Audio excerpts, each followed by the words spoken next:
Hello and welcome to A Traveling Lighter. And it's a great honor to have invited and for it to be accepted. Thank you, Kenneth Madden, for joining us from Ireland. Um, I'm going to start off by asking if that's all right with you to talk about this moment. I understand it was on a Vipassana meditation. Is that right, when something happened? Well, nothing happened. That's really at the heart of what's being communicated. This is nothing appearing to happen. So nothing happened to me. But in the story, which is really irrelevant, but I was doing meditation, yeah. Mm. Which, yeah. So there you go. I was apparently doing that, and I only um, ask because a lot of people go on these Vipassana retreats, the 10-day kind of boot camp yes, yeah, thing, and a lot of people come out with just like really sore knees and hips from trying to sit yeah, in this position. yeah. Yeah, it's a strange one for me. It's a strange one in the sense that, like, I would nearly be better off not telling a little bit of a lie and saying I wasn't done of a passionate, because it's quite confusing because it leads people to believe, well, it must have been that then that led to this thing, Yeah, yeah. but I've always just been obviously open and on, this is what appeared to happen, and I stressed that nothing happened and it had nothing to do with the Vipassana, which is very illogical, isn't it? Like, and that's the thing. It's you. We feel that one thing leads to another, and we experience that. That's our reality. It's a causal reality where we do one thing happens and another thing happens, and then one thing leads to another. And I guess that's how it was with that. Was there was just meditating, and it was about 3 days into it. It was really a lot of pain, like you say, sore knees and sore everything. I just remember massive pain. They just moved all around the body, and then everything was just new, indescribably new. I saw everything for the first time.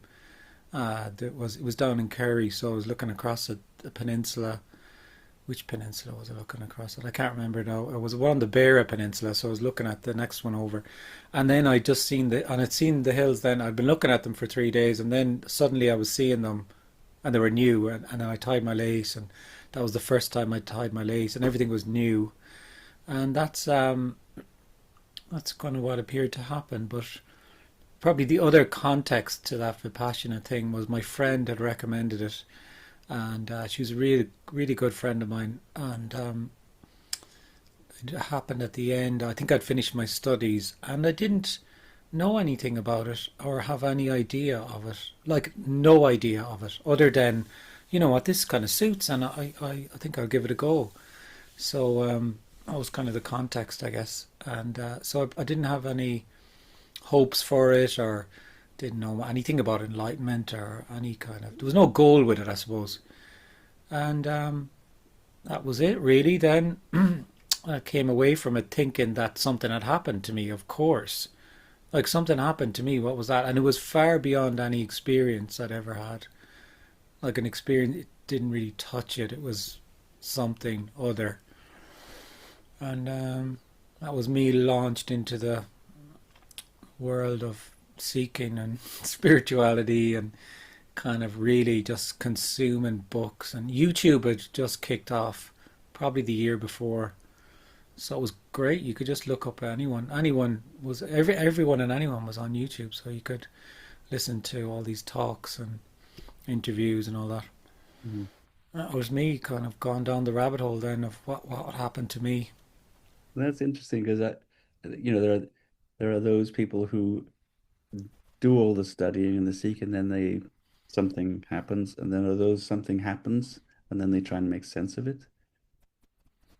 Yeah, yeah, of course. You like what else would you do but make sense of it and try and understand it and also try and get it back, I mean, you've tasted something quite just remarkable. You couldn't even describe it. So you want to have it back and integrate it into your everyday life or make it permanent, or whatever way you want to describe it. But that's the natural urge, to do that. So So I was that got me meditating every day and doing all sorts of other kind of spiritual practices. But from the very beginning, I felt that it had nothing to do with what I'd seen, and there was this paradox for me that I'm meditating, but like I'm walking down the street now, and it's not different than walking on the street. I mean, and I'm doing this or that. There was no boundary or border on it really, and yeah, it wasn't all kind of adding up really. Even though I threw myself into it very enthusiastically, probably nothing else mattered actually. That was the only thing that mattered at that point because it was so incredible what was seen. I had to see it again or have it in some way, or so it kind of became all consuming. But that logical understanding of it, something happened to me. So what was the thing that happened to me? So what can I do to get it back or know it or whatever, which is very, very common. And that played out for a while. And then I heard the Open Secret, and then that's what changed everything really.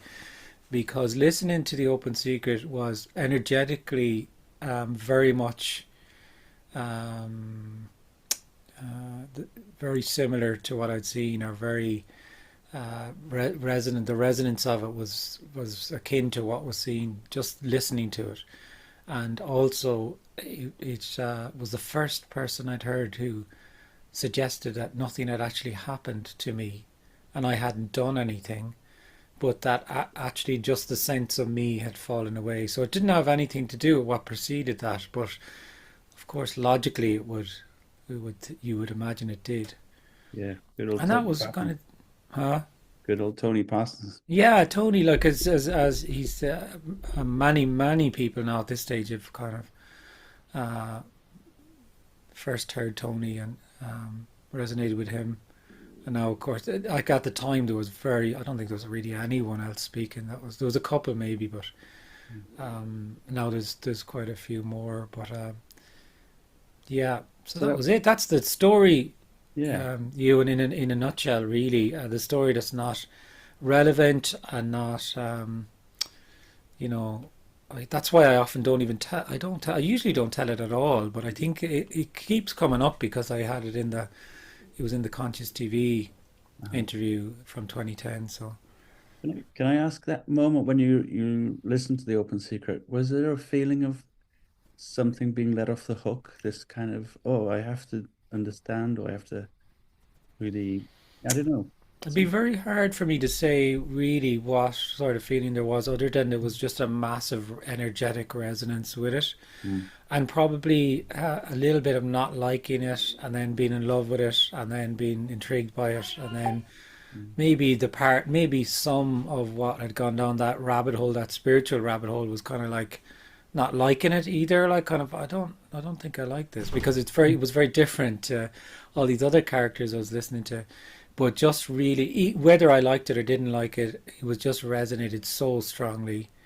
Um, and like I guess what I've often said about it was when I heard it on YouTube, I watched that video 10 times, I think, and every time I watched it was the first time I watched it, and the newness of that was really what so much resonated with what had appeared to happen on that retreat. So because everything was new, and then I was lucky enough that Tony was speaking in Dublin probably 3 months later. So it was very, very shortly after seeing it. And then I just sat and it was just, I didn't know words for it really. It was just a confirmation of what I'd seen and heard on YouTube, really. mm. Um, and that's it, really. That's kind of the story in a nutshell. Nothing happened to me. Nothing happens to anybody. Mm, It's not a happening, mm, you know. mm. And then was it a while before you started sharing this with people, or? I was kind of all in the same energetic kind of unraveling of the character. Was this energy to talk about it, this passion for talking about it, for a while I couldn't talk about anything else. I'd just talk about it. It's like, and I didn't really care because it'll often be, as you know, it's lead balloon stuff. Really, most of the time, people look at you like you have three heads and think you're absolutely raving mad. And I didn't give a shit really. I'd be like, oh, whatever, And then I could just see that there was just a really just an in loveness with the sharing of it, and I didn't know how that was gonna play out, or I didn't have any goals with it. And actually, interestingly, speaking to a group of people was probably why my worst nightmare is like I don't want to speak to a group of people on, like speaking to them as I'm the speaker. Like, no, thank you very much. I'll sit in the audience, but don't put me up there. Which I found really interesting. That like, that didn't matter. That it was irrelevant what I thought of it. It was just this passion for speaking about it. Yeah. So that it was all in the same kind of thing, and I just started getting invited after Conscious TV. I was invited um, to Leeds, and then that was it. Really, just meetings ever since. Mm. And is that something you're doing the whole time? Yeah, well, at the time, that's 15 years ago now, probably more, 16 years ago, and I would have been a social worker full time, so it was something I did um, alongside my full time job. So I didn't really ever have the thought of, well, maybe I did, but it didn't see it as a kind of a job, a full time job. So just kept doing the social work and doing it at the same time. And then kids came along, and then that was kind of mad for I can't remember. It's a bit of a blur because we had three kids very quickly. Like we had three under three, and I can't. I must have stopped for a year and a half or two maybe, but I can't remember. And then someone said, "Oh, you stopped speaking, and now you're back speaking." And I found that very amusing. I said, "Oh, did I?" Like, I okay, if you say so, because I don't even feel I am speaking really. And most speakers will say this too. Like it appears to be that way, um, but this is nothing appearing to happen. So and that's how it was then. And then a few years ago, I just started it kind of more full time. So it's I'm more full time at it now, and I do retreats and residentials and regular meetings around the place. Yeah. Mm. It's interesting that you combined it with social work because the context of the traveling lighter, among other things, is it's a kind of community of practice. People who teach a course called Coming to Our Senses to NHS staff and social care workers. Yeah, yeah. And the idea is to introduce mindfulness, if you like, but from a non-duality perspective that we're already Mm. nothing to do. Um, uh, and uh, and I'm curious, how did it affect your social work? You see, what the way the communication here is very uncompromising. Really, it's this communication is completely useless. So when you try to apply this, it's therefore it's another communication really, and that's how I'd see it. So I had been speaking, and when I was working as a social worker, the head of the social work department actually had approached me and said, "Oh, I've seen some of your stuff, and maybe we can present on this and how to integrate it into how to use it as social work." And I remember that conversation. I said, "Well, it's not possible. It's just not possible because once you start to use this in a role, it's not you're not hearing what's being said actually." So all of those roles are just that they're just stories and roles. Mm. You can't from this perspective you can't use it actually. Yeah, Now you can use mindful. You can use all sorts of these other techniques, but that's not the communication that's common here. yeah. But And with that is way too radical. I'm well aware that's way too radical for well, most and yeah, whatever. But it is what it is. So yeah, for sure. But yeah. I'm curious whether it affected your in your work because there are no people, and you're working with people. Yeah, the role changed. Yeah. Yeah, the role in the sense that like it was clear that I wasn't doing anything, so there was just a role in a story. That's what it was. So that particular profession, is the helping profession, Mm. and so energetically that changed because I didn't see that I was helping anybody. It was what was appearing to happen. Mm. So I guess the quality of the work changes in that sense of you're not you don't see someone, for instance, as a victim, but a lot of very unfortunate things may have happened, and it could be a lot of pain and so on, which you wouldn't wish on them or anybody else. But it's um, it's different than when you don't see yourself as the helper, Yeah. really. So in that sense, it probably energetically it would have changed, because people were just as they are. Like I guess probably an example would be working with a lot of families and people who are experiencing drug addiction. So if a mother you were working with was on heroin, um, and then she was off the heroin, and then you would be kind of working around stuff around the kids, and then she was back on the heroin, it would just be what was appearing to happen. Whereas I would have noticed a lot of people I'd work with would be very disappointed and saying to the person, "Well, I'm very disappointed in you. You were doing so well," and that's the kind of stuff I noticed it in. I would say, "Well, they don't really need your disappointment, do they?" What good is what good is your disappointment to them? Like, I mean, um, stuff like that. But I mean, that's kind of how I saw the area anyway. Some people saw it as a vocation, and some people saw it as a role, Mm. um, and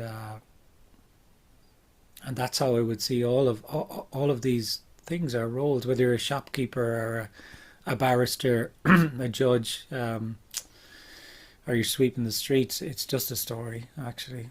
Mm. So that's that. It was just a saying that everything is a story, and that I wasn't going to leave the job, but the job, I could sense that the job was going to wind up at some point, but I had no idea when. And it was just a role then, and it just played out as it did. You weren't playing your role.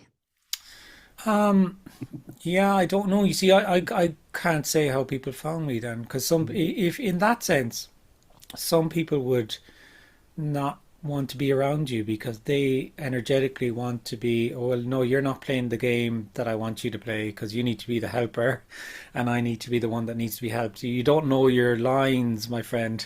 Get with the program. This is what happens here.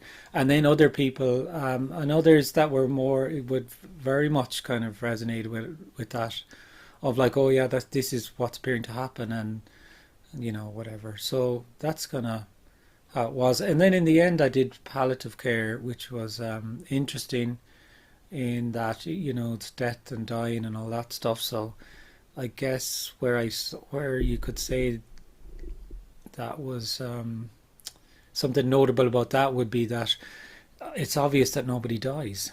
You know, Mm. um, now that sounds like a mad thing for people to hear, I suppose, but it's there is not this dichotomy between life and death.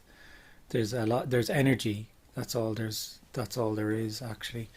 And so that I found that role interesting. Yeah, it's an interesting role anyway. It's quite a privilege to be invited into someone's home if they're dying, and to maybe with the family and stuff. Um, and but that's just more about the role itself. But this was the only thing I wanted to talk about. So um, that just finished up because I didn't really want to do anything else but talk about this Well, and make the suggestion. So so, I mean, I can guess what the answer might be to this, but did playing that role, especially, being around people dying, did that affect the way you communicate this? no, the communication has really essentially always been from the beginning the same. It's probably refined a bit over the years, but it's just from nothing. I just start talking.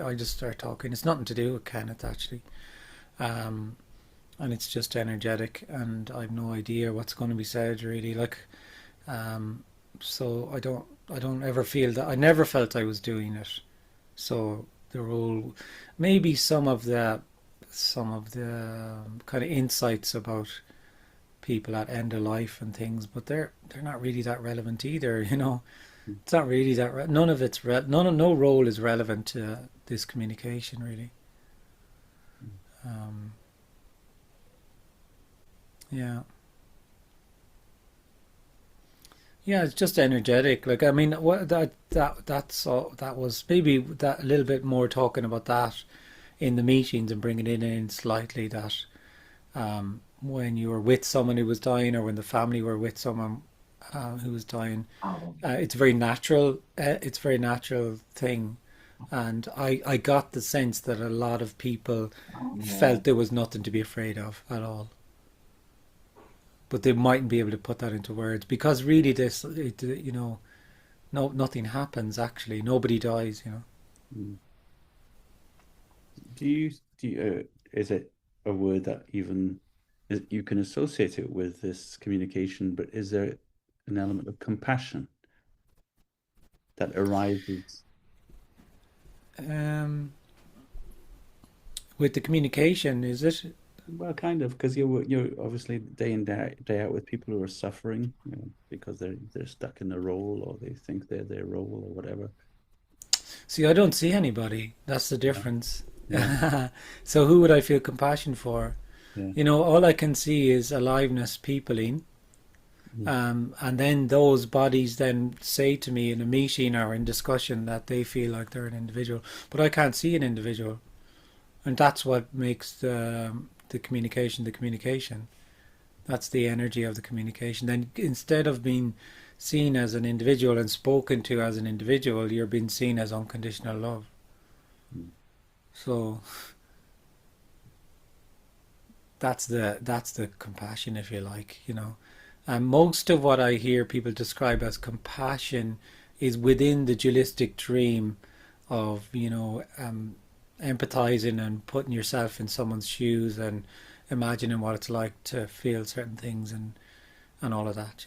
yeah, and it's something you've got to cultivate as well. That's a Yeah, problem. yeah, it's just a interpersonal kind of skill, really. Like that's all I'd see that as.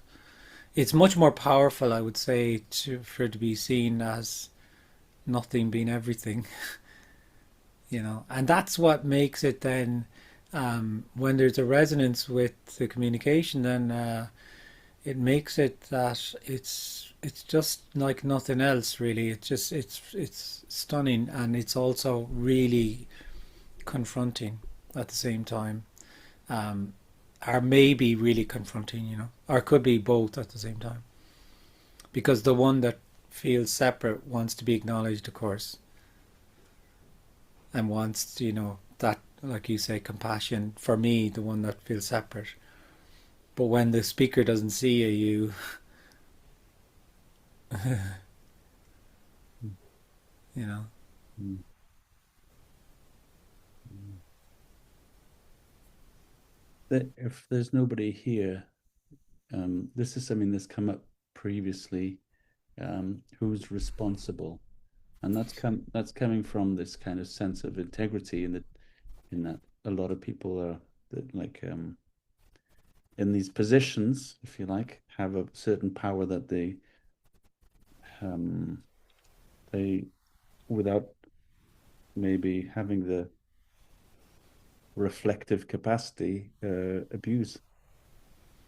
Yeah, and that's aliveness doing that. Then there is nobody. Yeah. There simply is nobody. There's no individual. It ever. There never has been. So when you say someone in that role who's been a bully or been abusive or whatever, that's aliveness as that. So aliveness, wholeness is everything. It's someone being kind and nurturing, and it's someone being aggressive and a bully. And Mm, really, there'd be if you were to approach it logically and kind of apply a thing called non-duality, then it would be easy to see how someone would say, well, someone who's a nasty, aggressive kind of character is abusing their authority. They just don't realize that we're all one, mm, and their sense of individuality is actually stronger. And if they saw that, if it wasn't as strong, then they wouldn't behave like that. I totally understand the logic of that, but that's what we're talking about is not logical, actually. It's not linear or logical or knowable. Um, so most of what I hear in non-duality is logical and is total dualism. mm, Of course it is. Now that doesn't mean it's wrong or right. Of course it isn't. It's just what appears to happen. mm. But it's someone who speaks to somebody, sees somebody, speaks to them about this thing called non-duality and how, you know, that's what I hear most of the time. Most of what's under that heading, that's how it is. Mm. Mm.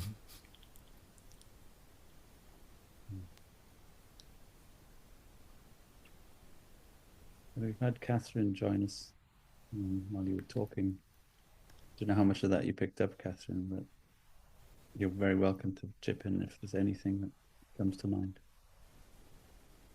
What do you feel about everything being like the sea, but there are also droplets in the sea? So that you've got the individuality, the droplets, and then you've got the sea, and there's an aspect of both and all in between. I think that there are lovely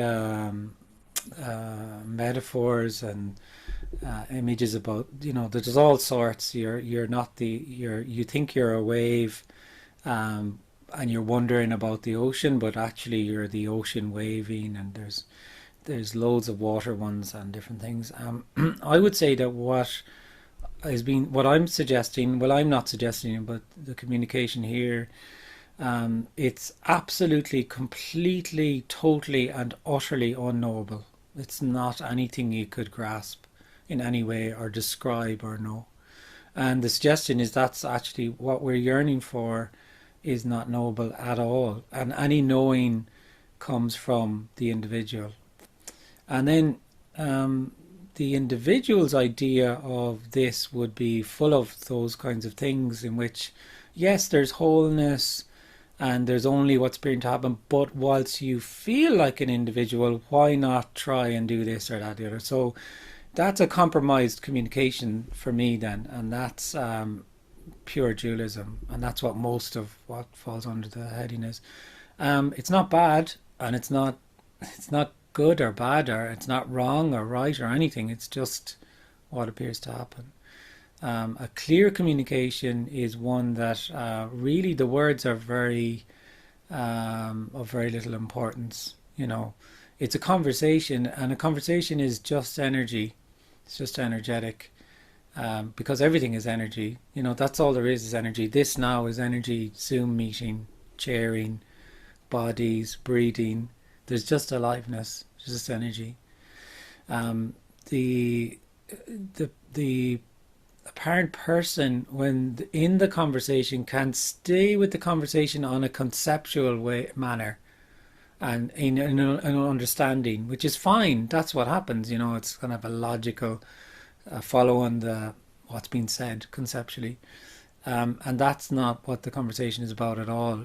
Understanding it has nothing to do with, and that's what I hear mostly is people in that kind of understanding of, and that's why they speak about, for instance, I've heard in the last few years, people talk about non-dual states or non-dual teachers, which is an oxymoron because there's no such thing as a teacher.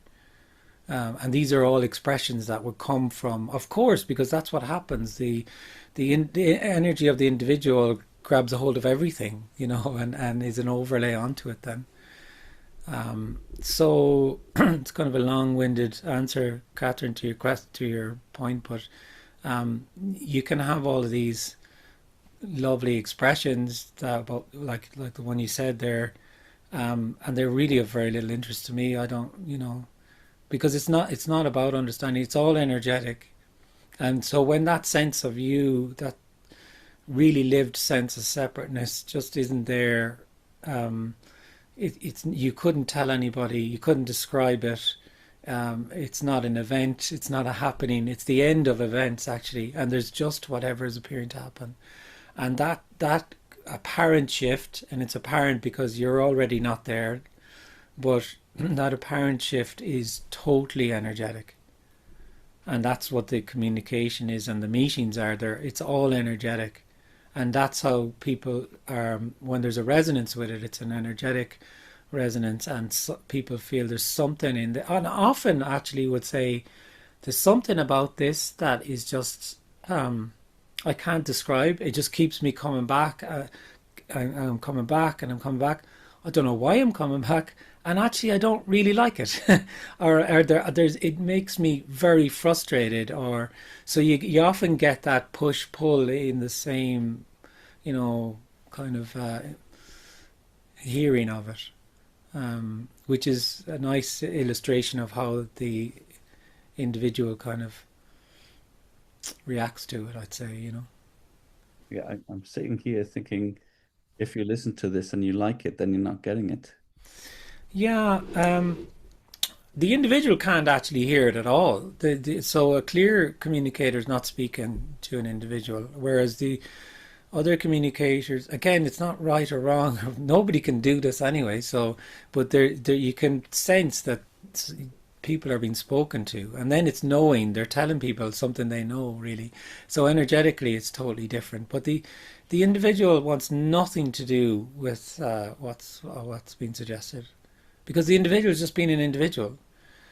So in the exact same way that it's quite a shock to people that, or it can be, that what they're yearning for has nothing to do with them at all, because it doesn't make any sense at all. Because if I'm looking for something, then surely it's to do with how I am.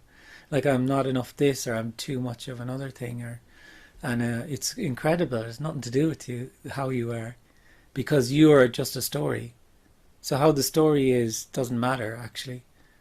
It's the scene that you are a story, as opposed to being this real entity that's living their life.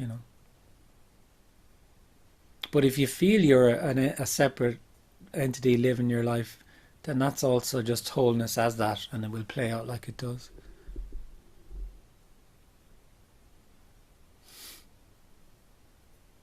I do get the sense of both, though. Do you never like feel like you're slipping into one or other, or holding all at the same time? No, because it's not two. There's not two. There's not there. There's not both. So for me, someone who would say that I'm in both, I'm kind of in the individual and then I'm back into wholeness. That's a completely dualistic concept, and it's just within their idea of what a thing called wholeness, or oneness, or whatever. Any sense of being kind of in both would just be for the apparent individual. And when that really felt sense of being separate, it kind of unravels, or appears to unravel, then certainly people describe kind of feeling that there's just what's appearing to happen, but then they feel real, like it's happening to me, and then there can be a sense they're going between both. Yeah. I suppose, yeah. At the end of the day, it's all what yeah, it's all everything anyway, isn't it? Yeah, like I mean, it's too simple. What the suggestion is, what's being yearned for is too simple, too ordinary, and too much directly already whatever is appearing to happen. It's absolutely completely unknowable. Any idea anyone has of it is rubbish. It's just some sort of concept. But of course, the one that feels like an individual, all they can do is try and understand it, try and know it, try and have it, try and approach it, you know. And then, of course, will be drawn to so-called teachers who will tell them how they can do that. That's very seductive and attractive then. How you can maybe soften the me, or I don't know, all of these different things. They're very attractive to some people. Because energetically the individual knows it's actually really been fed, and it's not in any danger. Whereas when there's a clear communication, can be sensed very quickly that okay, this is different. This isn't. I could actually. This could be the end of me. So sometimes that's why sometimes people you see they just leave a meeting very quickly, like within the first half an hour, or they could just leave the meeting because they're actually hearing what's been said. I would suggest, and they don't want anything to do with it. Whereas another way would be to sit through the meeting and just not hear what's been said at all, and say, "Oh, this is the same as this teacher and that teacher and the other teacher." But no matter how much the speaker says, "But there are no teachers," how could there be a teacher? You know. And the separate self, like you said, does everything to try and understand it. And Yeah, because it lives in like the individual. There is no individual. There is no separate self mm, ever. There never has been. But when there's a sense of it, it's an energetic, contracted feeling in the body. It feels absolutely real then, and then that's a loop of your own knowing. Then it's like you're in your own knowing, which is the knowing of the world around you, and it's the same knowing, the knowing of you and the world, and your the history of the world and your history, personal history, and all of this. It's all knowing, and it's an abstraction, and really, it's a narrative. It's a story, but it doesn't feel like a narrative because you don't feel like a narrative. mm, People, if you ask people in the street the story of you, what do you mean the story? Like, it's me, and I'm this age, and I work in this area, and I have this, I have a wife or a kid. Like, they're referring to something solid and real from their perspective. But if they do feel like that, and they feel like they are living their life, then there will be a question because there's a dissatisfaction in that dualistic reality between me and seeing objects, because there are no objects actually, and relating, and you're not things, everything isn't as it is seen as it is actually. So that's the yearning then. So everyone who feels they're living their life is yearning, no matter whether you're into spirituality or just making a lot of money. It's all the same. It doesn't matter.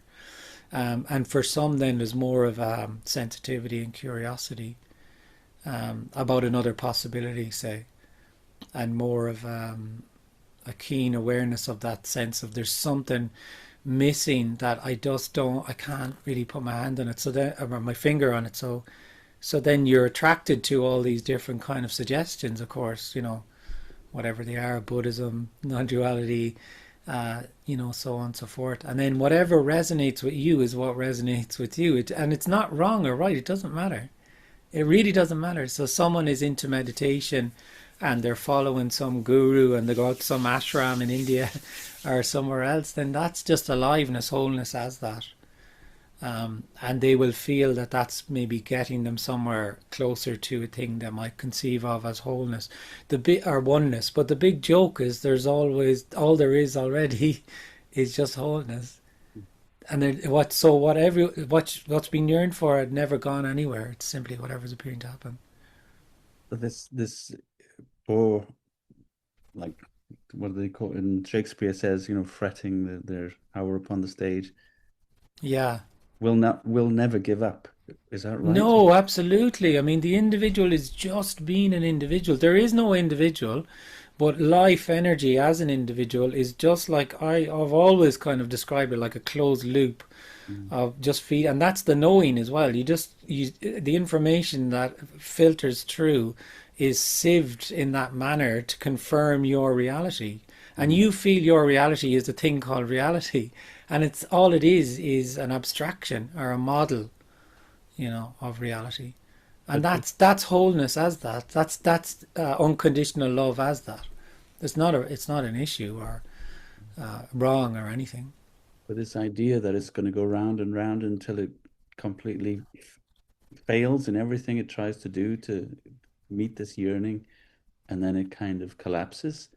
That's Yeah. also kind of false hope, isn't it? And, Yeah, well, it feels that like because it feels. I suppose the way I put it is, if it feels that there's something missing, and it does, like it feels there's something missing. That's no matter what experiences I have in life, I seem to kind of fleetingly be satiated for, and then it just like water through my fingers, it gets gone again, and I just never kind of seem to arrive.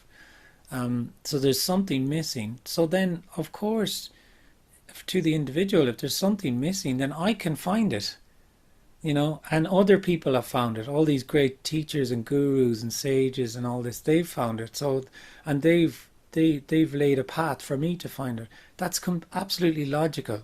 It makes complete sense, and it is reflective of a linear causal reality in which I feel I do one thing leads to another. So that it makes absolute sense that if you feel something's missing, that you can do something to get it, whether, and then the missing thing would be maybe a state or an experience or something like that, or some sort of, and that energy of the individual will just exhaust itself, imagining what it's yearning for. Like it's like the model of what I'm looking for. The individual works towards the model of wholeness rather than actual. It rejects wholeness, oneness, in favor of its idea of wholeness. That's what I'm saying. The kind of codependency there as well is that the self needs something to be missing for it to have a function. Well, seeking is the confirmation that there's something missing. So the best way to not find what you're looking for is just to seek, because there never was anything missing.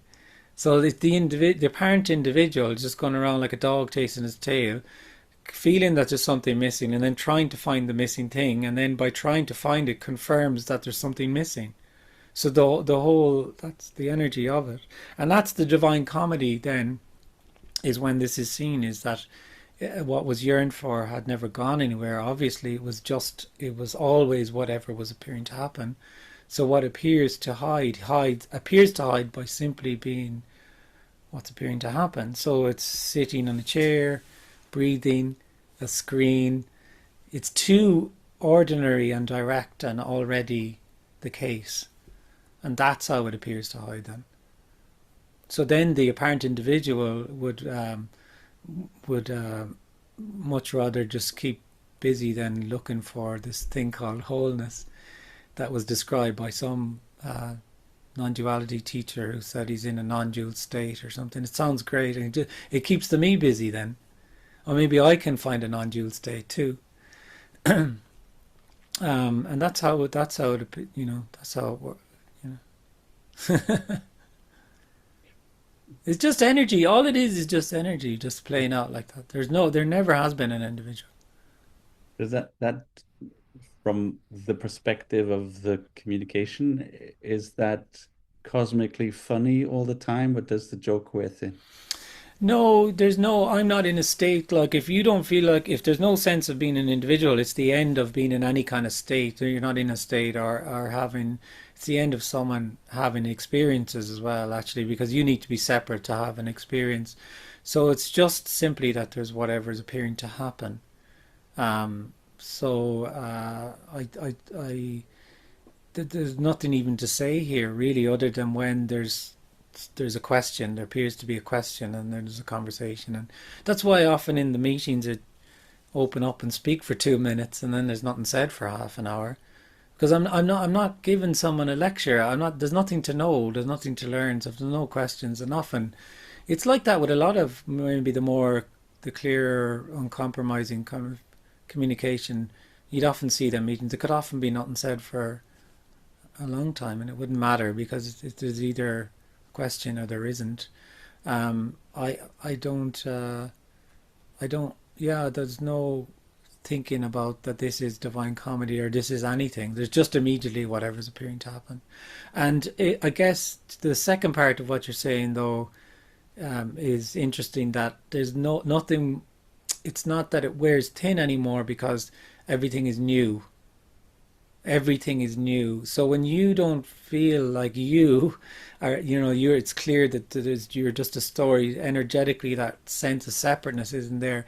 Everything is new then. And it's new because nothing is everything and everything is nothing. And it's the end of this linear, separate reality of time and space. Time is just really only in its appearance. we logged on at 7. I think I was on time.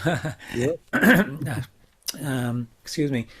So it's just an appearance, and that contrasts with the sense of feeling separate when there's a kind of a staleness to things, and the staleness is from your knowing, and it's Monday again.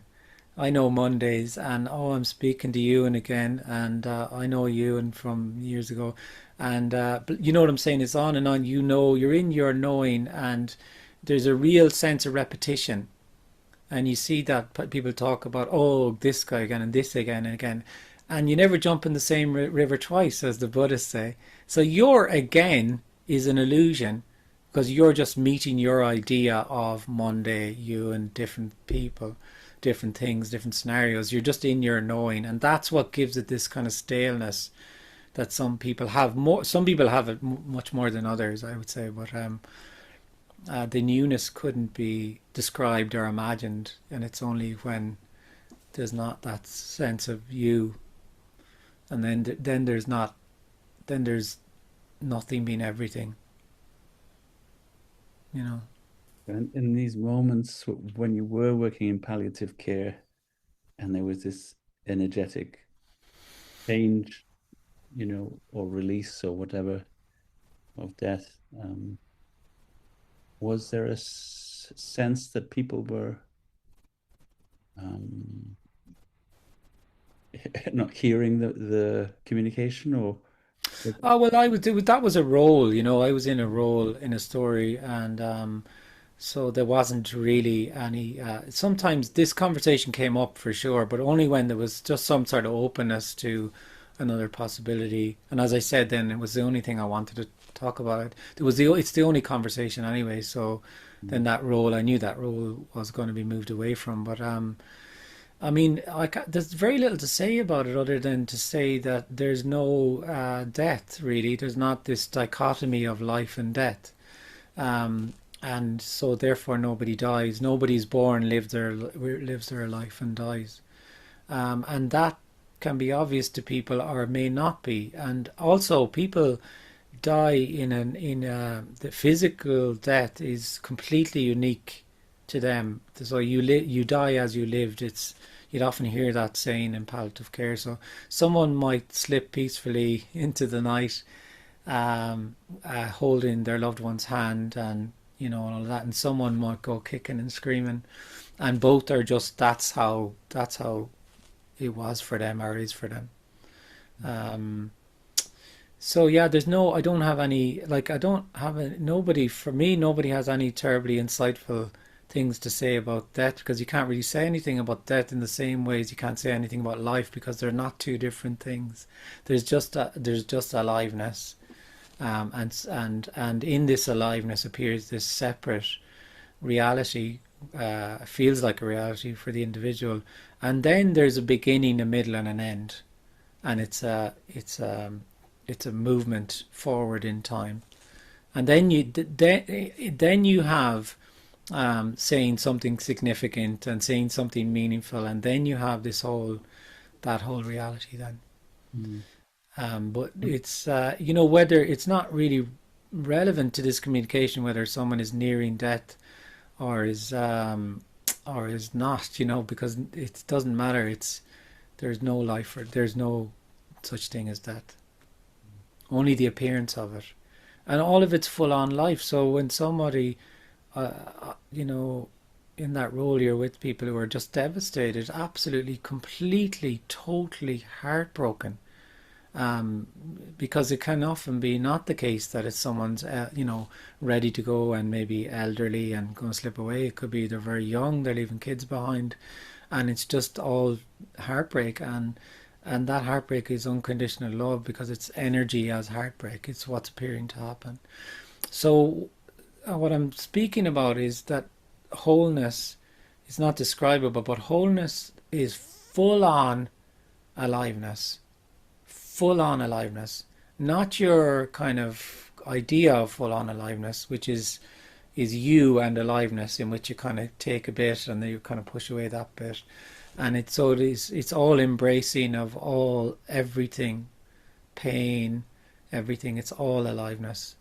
And as individuals, we're curious about feeling fully alive, and we want to feel fully alive. We hear lots of people talk about how we can feel fully alive and live our lives to the full, and it's very attractive and everything, but we don't actually want full on aliveness, because that's the end of you then. We want to feel fully alive, you know. I guess what I was getting at with death is that unless you have a faith or a belief, then we know that's unknowable. There's no Yeah, going back. But we hold this idea that life is knowable, but death is unknowable. yeah,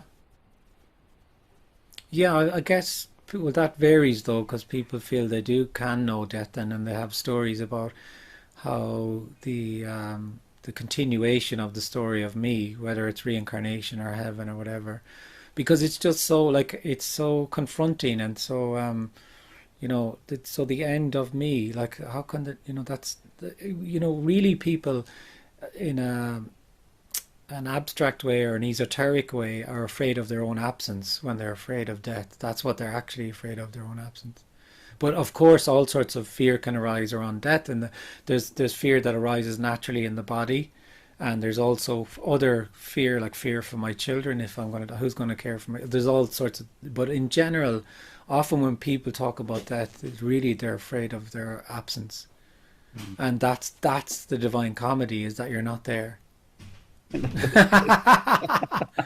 So death is the release of the illusion of you there, and it is very. It's as natural as breathing, of course. But in West, particularly Western cultures, there's more and more of a fear of it, and people don't even want to talk about it very much. I think, or they feel it's very heavy or morbid, or which I find interesting, because it was not much more interesting things to talk about than death. Actually, why would you? What's morbid about? I can understand what they mean, but it's fascinating. It, you know, yeah. Coming up to the hour mark. Catherine, is there anything else you wanted to ask? A lot of things I could think about discuss, but yeah, maybe it's the hour to leave that as a thing to think about. That's the thing with this. I often just want to sit in silence with you, but it's radio silence is death in these podcasts. So I have to, something will pop into my head to ask something.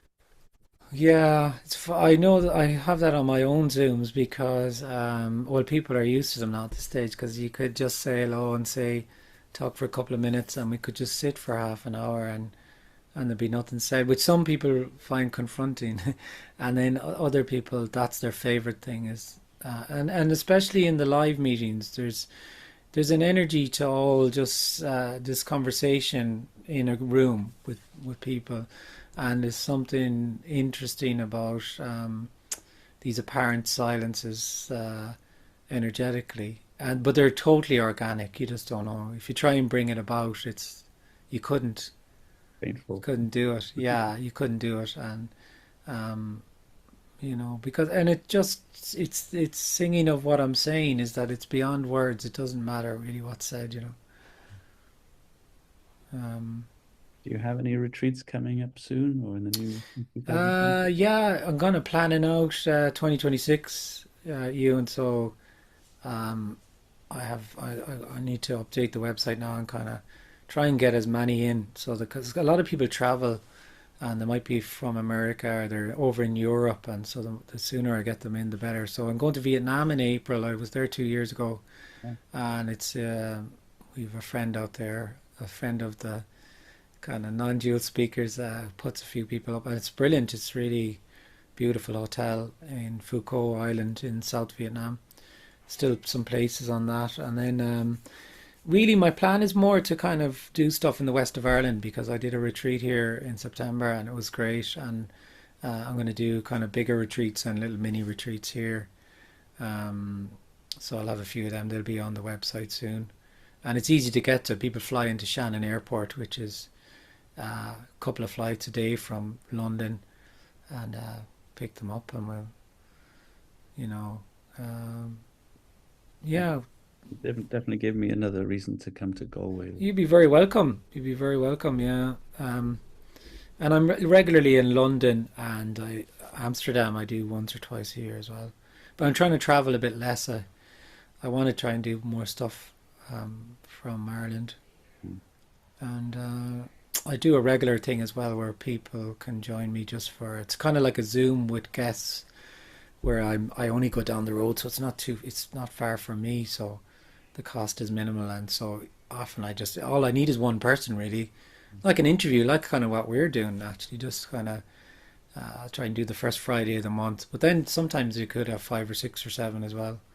So I don't really advertise them as meetings, but maybe they'll turn into them. Yeah, I don't know. Like it's a mystery to me and has been for the 16 years, apparent 16 years I've been talking about it because I think it's the only conversation. I think it's absolutely stunning. But then I wonder why anyone would come also because I'm very aware how confronting it can be. Like people can be really, really confronted by this and just hate it. Mm. Really, really hate it. But then I know I'm kind of doing a good job then because I'm not offering anything, Yeah. to anyone. I'm not doing anything anyway. It's just what's appearing to happen. So that's my kind of plug. You and yeah, KennethMadden.net, and it should be up there for 2026 in the next week or so. Most of them, and I do a Patreon thing where I kind of do more on Patreon really, and then I have an email list as well, Mhm. and that's it really. But You do the one-to-one thing as well? I don't do much one to ones really. I do a little bit, but my sense of one to ones is yeah, it's kind of a funny one. I have a phone number and people can phone me for free. Mm. So if there's people have a question, just give me a call. I don't do that many one to ones. If sometimes I feel that it's kind of really resonating with someone and they want to, I have done and I probably will continue to. But I don't like advertising them. Um, yeah, they're just. I think there's an expectation there's something on offer. Maybe if you're and if someone's paying for the half hour, it could be all over in 2 minutes, and that's 28 minutes of just like, okay, well, you Okay. paid me, so let's sit I'll here play the then. guitar for you. Yeah, I'll play the guitar maybe, or what are we going to do? Because you're not hearing a word I'm saying, so and that's how it is. That's okay. Like, I mean, it doesn't matter how it doesn't matter if it's heard or not heard, or it doesn't matter if someone thinks it's absolute nonsense. That's what's happening. It's absolute nonsense then. There's no agenda with it at all. But I just, there's a passion for the conversation, and that's it really. I've loved speaking to you and Catherine, and anytime it comes up, I just absolutely adore it. Mm. Yeah. It's the only conversation really, Mm. you know. Yeah. Well, I've loved it too, Kenneth, and very grateful that you could join us. Yeah, it's great. It worked out. You and keep in touch. Yeah, be maybe we'll cross paths some stage. Yeah, I'll Free check out fall. the website and fly to Shannon Yeah, sometime. there you go. Absolutely, you'd have a great time. Yeah. Maybe. Who knows?